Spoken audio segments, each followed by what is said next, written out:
Agabadaadhaa shamaa harka fuunee kabajamtoota daawwattoota keenya Oromiyaa Miidiyaa Neetwork irraa oduu sa'aatii kana qabannee dhiyaanneerraa aan Abdusalaam Hasan. Walitti bu'iinsi barattoota Oromoo Yuunivarsiitii Haromayaa fi humnoota mootummaa daran hammaate. Sababa barattootni Oromoo 8 gahan dhiheenya kana hidhaman gadhiifamuu dhabuutiin wal qabate mormiin barattoota Oromoo Yuunivarsiitii Haromayaa eettoofee jira. Badri Yusuf barattoota dubbisuun waan qindeesse qaba. Rakkoon barattoota Oromoo Yuunivarsiitii Haromayaa ammas furmaata dhabuun hammaatee jira. Sababa barattoonni Oromoo dhiheenya kana hidhaman gadhiifamuu dhabuutiin wal qabate barattoota fi humnoota mootummaa jidduutti walitti bu'iinsi dhalatee barattoota irra miidhaan dhaqqabu barattoonni achirraa dubbifne Oromiyaa Miidiyaa Neetworkitti himanii jiru. Barattoonni Oromoo achirraa dubbifne akka jedhanitti humnoonni kumaandi poostii fi tikarraa ta'an roobii kaleessaa yoo xiqqaate barattoota 400 ol reebuu fi hedduu hidhuu himan. Humnoonni mootummaa fi bulchiinsaa yuunivarsiitichaa barattoota hanga tokkoof kuppoonii nyaataa fi bakka kaafetti itti fayyadaman raabsuufiin isaan kuppoonicha hin qabne ammoo kaafetti akkan gargaaramne ugguruun rakkoo dhalateef sababa ta'uun daran hammeessee jiru barattoonni. Dargaggeessi wanti jiru sababa kanaan barattoonni kilaasan galmeedhanii maaliif jennaan namni hidhamee jiru dhimma milkaa'aati namni hidhamee jiru waan ta'eef barattoonni kun gaafii isaanii gaafatanii kanifu ang barattoonni sun gadhiifamanitti kilaasii seenan baranne waan jiru ture.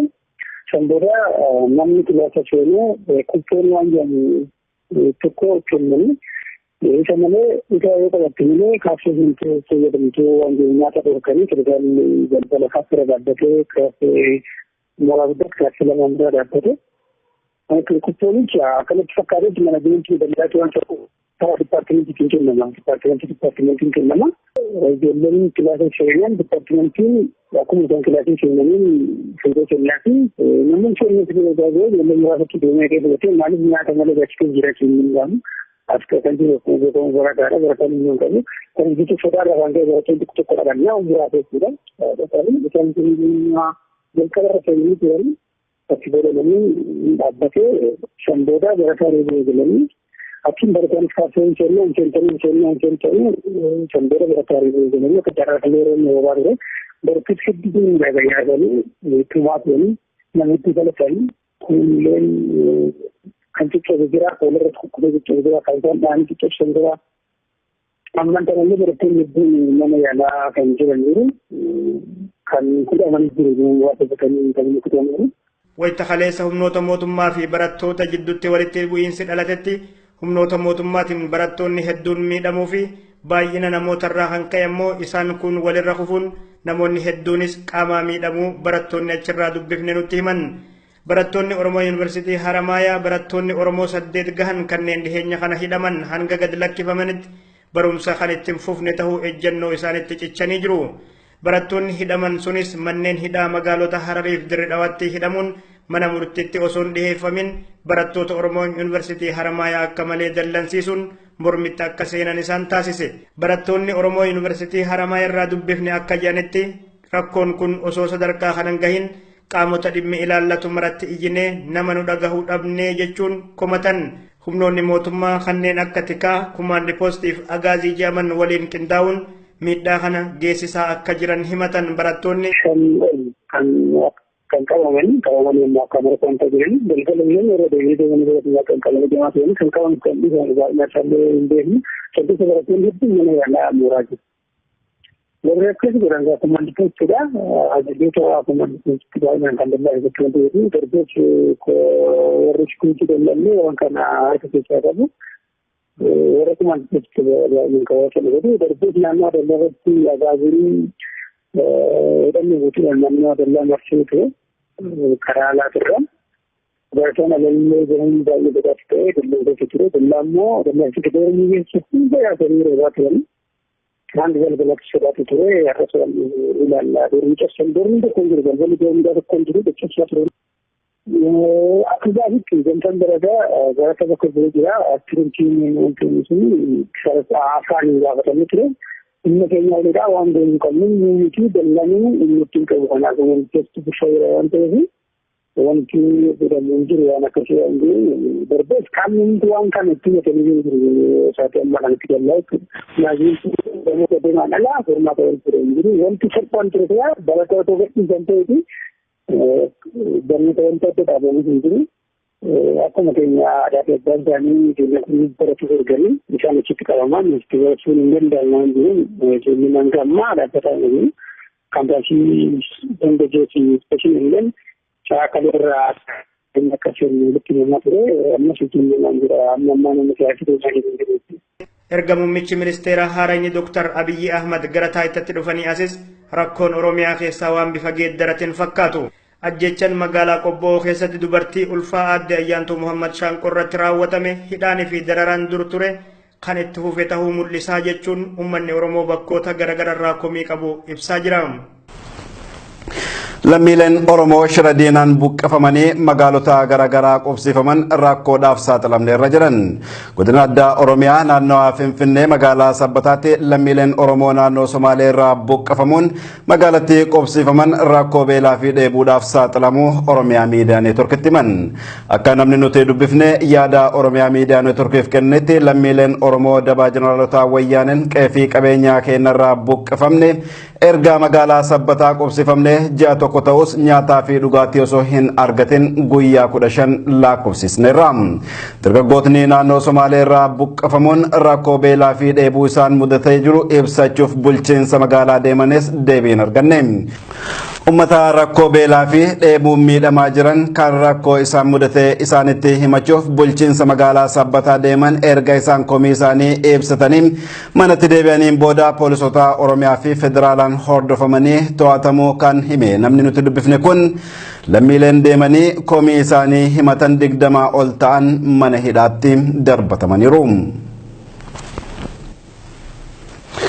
Godina Harargee lixaa magaalaa Bookee keessatti dararaan humnoota mootummaatiin uummata irratti gaggeeffamu jabaatu jiraattotni himan. Haaluma kanaan roobii kaleessaa magaalattii keessatti namoota wal lolan jidduu seenuuf dargaggoota walitti qabaman irratti raayyaan ittisaa reebicha raawwateen yeroo ammaa dargaggootni Oromoo 8 miidhamanii hospitaala Cirootti wal'aanamaa jiru. Badri Yusuf gabaasa dabalataa akka nutti hima.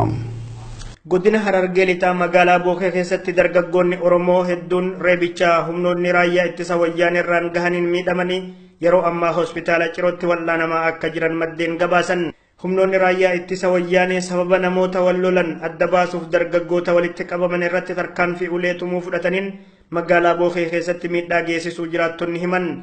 Haaluma kanaan namoota 8 irraan miidhaa qaamaa kan geessisan yeroo ta'u wayita ammaa kanas wal'aansaaf hospitaala Cirootti argamu. Dargaggoo Muhammad Hassanii fi Abdallah Muhammad kanneen miidhan irra gahe keessaa isaan muraasa. Magaalaa Bookeetti haleessan nama kumaandoonni nama tuba sababa dhuunfaan lama wal loleef sababa kan namni adda baasuudhaaf waan lama walitti dhaqee nama adda baasuudhaaf waan tirmateef maaliif tirmatan jechuudhaan baay'ee nama tubanii namni lama akka malee cabee magaalaa Ciroo jira namni 8 immoo achumatti yaalamaa jira. Bulchiinsa olii waan biraa isaa asitti immoo wali ta'aa jiru waan biraati uummanni waan biraa jiramaa jira ammaa kana. Humnoonni raayyaa ittisaa fi kumaandi poost aangoo daangaa malee kennameefitti gargaaramuun miidhaalee geggeessaa jiran erga muummichi ministeera haaraan filamee asis jabeessanii itti fufanii jiru Oromiyaa keessatti kan aangawoonni mootummaa olaanoo fi bulchiinsi godinootaa dubbataniif tarkaanfileen fudhatamaa jiru kan wal falleessee jiru jiraattonni dubbifne.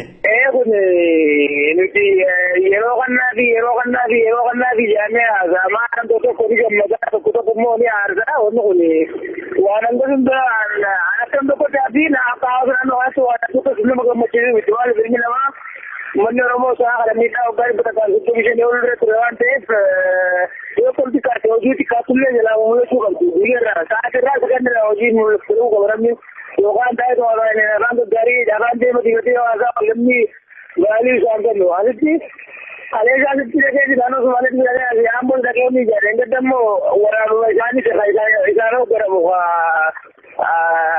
magaalaa Qobbootti ayyaatu Muhammad ajjeefam tenishoo bara qabdu. Wanni suuqallee kana karaa kun bakka hundatti balali'u jira guyyeera.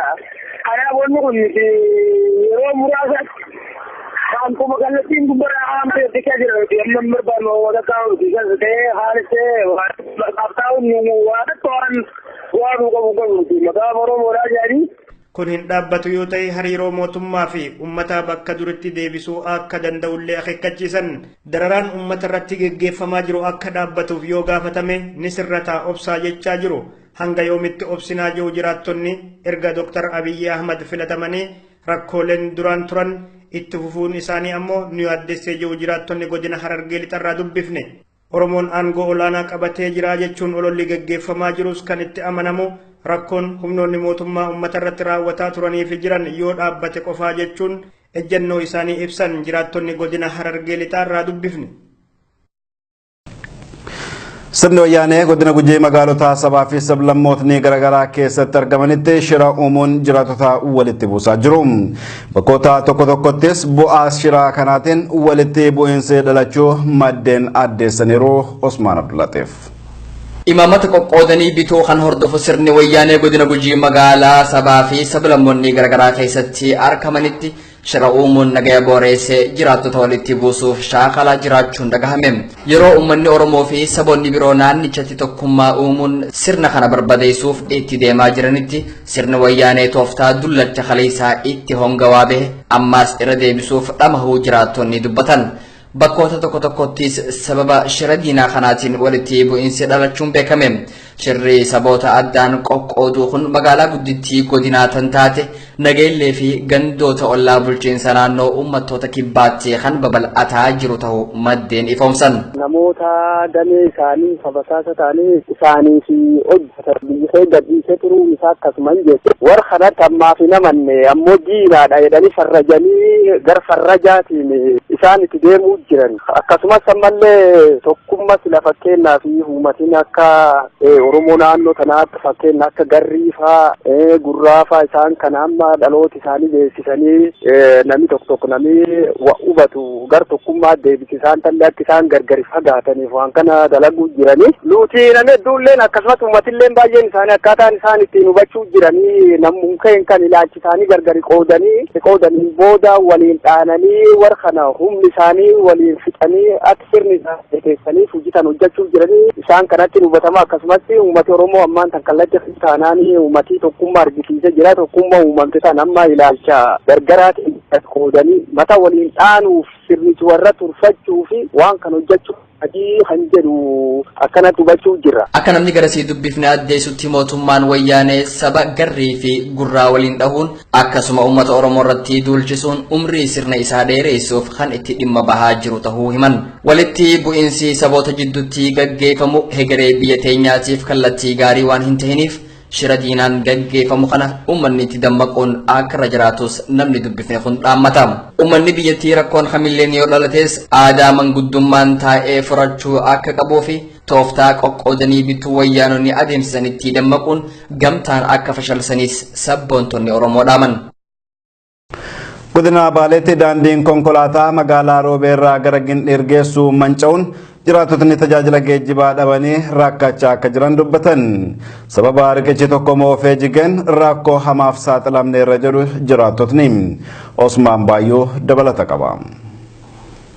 Daandiin konkolaataa godina Baalee magaalaa Roobeerraa gara magaalaa Gindhiir geessu manca'uun sochii konkolaattota danquun hawaasni rakkoo jabduu saaxilamanii akka jiran dubbatan. Akka jiraataan naannawa sanii tokko Oromiyaa miidiyaa neetworkiif ibsetti daandiin kun erga addaan citee tajaajilli geejjibaa socho'uu dhiiseeti torbaan tokko lakkoofsisee jiraachuu dubbateera. Sababni rakkoo kanaa jedha jiraataan naannichaa kun aanas naannatti kan argamu riqichi maqaan isaa Coorinoo jedhamu umrii dheeraa kan lakkoofsise waan ta'eef tajaajila deebisanii suphuun haaromsi barbaachisu isaaf waan hin godhamneef amma guutumatti jiguun rakkoo kanaaf hawaasa saaxile jechuun dubbata. Qaama dhimmi kun ilaalutti irra deddeebiin iyyannee rakkoon tun akka nuuf furamtuuf gaafannus deebisaa dhabuun sababa kanaan sochiin daldalaa fi hawaasummaa addaan cituun uummanni rakkachaa jira jedha. Akka jecha nama kanatti haalli riqichi amma jige kun ittiin ijaaramee ture dhiphaa ta'uu irraa kan ka'e asiin durallee konkolaattonni achirraa qaari'uun lagatti gadi kufuun lubbuu namoota hedduu gaagaa akka ture ibseera.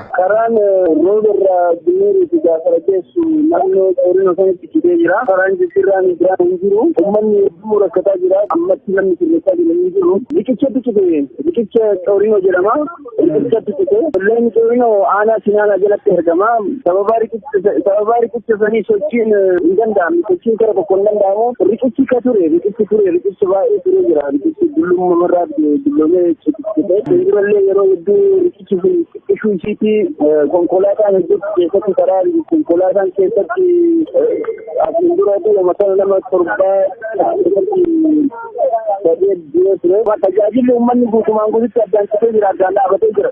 Torbaan ga'ee jira waan karaa torbaanii deemee riqichi kana addaan citee uummanni baay'ee rakkataadha, dararaa hedduutu jira. Yeroo ammaa Oromiyaa bakkoota hedduutti daandileen konkolaataa manca'uun sochiin hawaasaa sakaalamee uummanni rakkoo jabduu keessummeessaa akka jiru irra deddeebiin dubbataatiin jiru. Godina Arsii Aanaa Diksiisittis daandiin aanaalee godinichaa fi akkasumas godina Shawaa Baatii wal quunnamsiisu manca'ee tajaajilli geejjibaa addaan cituun hawaasni rakkachaa akka jiru oduu keenya kaleessaatiin gabaafnee turre. Mootummaan abbaa irree Itoophiyaa shiraxatuudhaaf sabaa fi sablammoota biyyattii walitti buusuu itti fufee jira. Godina Gujii Lixaa aanaa Hamballaa Waamannaatti gareen ergamaa wayyaanee fudhate sabaan geediyoo ta'an kan gandaa Gooroo Baddeessaa keessa jiraatanii fi hawaasa Oromoo Gujii gidduutti walitti bu'iinsi cimaan uumamuu maddeen Oromiyaa miidiyaa neetworkitti himan. Walitti bu'iinsi kunis kan uumame erga murni gabaabaan geediyoo referendamiin gaggeeffame daangaan keenya gara mootummaa naannoo kibbaatti nu haa sararamu jechuun hawaasa Oromoo Gujii jalaa manneen jireenyaa gubanii saamicha raawwatanii booda tahuu odeeffannoon arganne ni mul'isa. Asumarraa ka'uun walitti bu'iinsi kun ol guddachuun sabaa fi sablammoonni daraan asumarraa ka'uun walitti bu'iinsi kun ol guddachuun sabaaf sablammootni duraan nagaan waliin jiraataa turan hanga gaagama lubbuutti deemanii jiru. Shiraa fi daba wayyaaneen sabaa fi sablammoota nagaa waggoota dheeraaf waliin jiraataa ture walitti buufte kanaan gama Gujiitti lubbuun nama tokko yoo baatu Geedoorraa immoo lubbuun nama afurii dabarteetti. Walitti bu'iinsi kun kan uumame godina Gujii Lixaa bakka Gootitti jedhamtutti ta'uun himameera. Gabaasni kan Fantaalee ture. Godina Harargee Bahaa aanaa Jaarsoo Araddaa Aannanoo Mixee keessatti lammiileen Oromoo shira naannoo Somaaleetiin buqqaafamanii achi keessa jiraatan ji'oota 9 oliif gargaarsa dhabuun rakkachaa jiru. Haala mudate kana qaama dhimmi ilaallatutti iyyannullee furmaata argachuu hin dandeenye jedhaniiru. Faayizaa Iliyaastuu qindeesse. Lammiileen Oromoo dhiibbaa mootummaa naannoo Somaaleetiin qe'ee qabeenya isaanii irraa buqqaafamanii Harargee Bahaa aanaa Jaarsoo Araddaa Aannanoo Mixee keessa qubsiifaman rakkoo addaatu nurra gahaa jira jedhan. Ji'a 9 oliif qaama gargaarsa nuuf laatu dhabuun irraan kan ka'e maatiin muka jalatti rakkachaati jiran. Sharaan iddoo qubsumaatis nu jalaa diigame aduun waadamaa jirra jechuun dubbatu lammiileen kunneen. Bulchiinsi mootummaa naannoo Oromiyaatis lammiilee qe'ee isaanii irraa buqqaafamanii haalli jireenyaa itti hammaate kanaaf furmaata waraa laachuu fi akka qabuu fi dhimma kana irratti gadi fageenyaan hojjechuu qabaa jechuun dubbatan. Namoonni achirraa dubbifne akka yaadanuuf kananitti nuti aanaa Tulluu Gulat godina Jijjigaa irraahi poolisoonni addaa naannoo Somaalee dhukaasa nurratti bananii qe'ee teenyarraa nu baqachiisanii ayfa iddoo jireenyaa teenya gadi dhiifnee baanee ji'a 9 ni tahaa jira. Rakkoo addaatiin nurra gahaa jira. Wallahi amma Araddaa nuti loleen nurra dhukaafamee Araddaa teenyaas baqannee baatii 9 guutuu aanaa Jaarsoo Araddaan namni kan siira waan kanaaf kan rakkina addaatiin nurra gahaa jira. Maatiin muka jala rakkachaa jirti.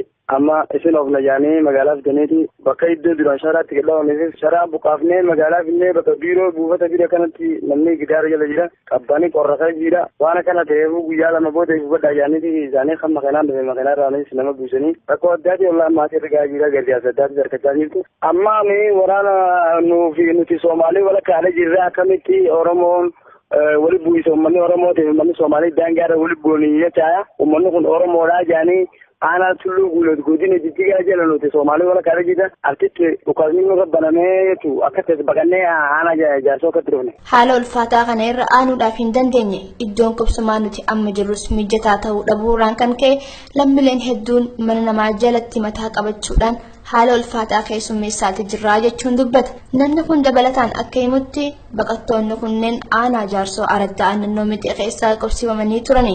Haalli isaan akka gara magaalaatti galaniif murtaa'e wanni beekame hanga ammaatti jiraachuu baatullee bakki amma jirru kun mijataa waan hin ta'iniif abbootii gara 27 ol tahantu gara Adaamaa fi Bishooftutti galfamee jira jaa. Eefa haala kanaan gara aanaa jaarsoo gallee booda jireenya hammaate kana irra aanuudhaaf hin dandeenye jechuun dubbata. Xumura irratti lammiileen Oromoo biyyoota garaagaraa keessa jiraatan rakkoo nuti keessa jiru tana akka nu dandamachiisan gaafannaa jiru. Egaa kabajamtoota daawwattoota keenya Oromiyaa Miidiyaa Neetwork irraa oduun sa'aatii kana kan hangammaa ture. Oduu waliin aan Abdusalaam Hasan gama ogummaa teknikaa fi kaameraatiin Abdii Jamaal waliin ta'uun sagantaaleen Oromiyaa Miidiyaa Neetwork afan eettofuu horaa bulaa.